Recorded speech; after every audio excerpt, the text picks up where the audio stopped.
అనేది ఒకసారి గమనించినట్టయితే స్పెషల్ స్టేటస్, స్థాయి, హోదా, హక్కును కోరుకుంటుంది. స్పెషల్ ప్యాకేజ్, భిక్షం అది కాదు అనుకుంటుంది. ఈరోజు యువత ఏది సాధించాలనుకుంటుందో అది సాధించినట్టయితే మన తెలుగు వాళ్ళందరం బాగుంటాం, మన రాష్ట్రం బాగుంటుంది. మన రాష్ట్రం బాగున్నప్పుడే దేశం బాగుంటుంది. దీనికి ప్రతి ఒక్కరు తెలుగు వాళ్ళు అయినట్టు వాళ్ళందరూ చాలా మంది సపోర్ట్ చేస్తున్నారు. నేను పక్క రాష్ట్రం తెలంగాణ అయినప్పటికైనా కూడా ఒక యువత చేసే మంచి కార్యక్రమానికి స్వచ్ఛందంగా నేను సపోర్ట్ చేయాలనుకున్నాను. స్వచ్ఛందంగా సపోర్ట్ చేయడం నా కర్తవ్యంగా నేను భావిస్తున్నాను. ప్రతి ఒక్కరూ చాలా మంది రాజకీయ పార్టీలు కాకుండా ఏది కాకుండా ప్రతి ఒక్కరు స్వచ్ఛందంగా పాల్గొంటున్నారు. సినిమా ఇండస్ట్రీ వాళ్ళు చాలా మంది కూడా నిన్నటి నుంచి మీరు చూస్తున్నారు. చాలా మంది సోషల్ నెట్వర్క్ మీడియాలో మద్దతు తెలుపుతున్నారు.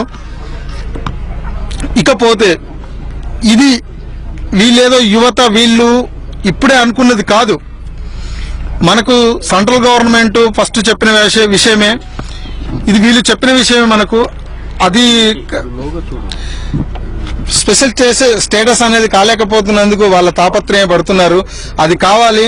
మనకు చాలా వర్క్ చేసేటువంటి సత్తా ఉన్నటువంటి ముఖ్యమంత్రి గారు చంద్రబాబు నాయుడు గారు మనకు చాలా తెలుసు. ఆయన ఆధ్వర్యంలో కనుక ఇది సాధించినట్టయితే యువతకు, మన ఆంధ్రప్రదేశ్కు, తెలుగు వాళ్ళందరికీ ఎంతో బయటి దేశాల కంటే విదేశాల్లో చెప్పుకునేంత అభివృద్ధి ఓన్లీ చంద్రబాబు నాయుడు వల్ల అవుతుంది. అవ్వాలని మనస్ఫూర్తిగా కోరుకుంటూ యువత విజయం సాధించాలని మనస్ఫూర్తిగా పేరు పేరున తెలియజేసుకుంటూ థ్యాంక్ యూ అండి. Thank you. ఈ రోజు వాళ్ళు చేస్తున్న మౌన పోరాటానికి ఇంతమంది పోలీసు బందోబస్తు, వీళ్ళందరూ చాలా చోట్ల పోలీసు వాళ్ళు చాలా మంది ఉన్నారు. ఇటువంటి అప్పుడు మాక్సిమం నా దృష్టిలో మాత్రం వీళ్ళు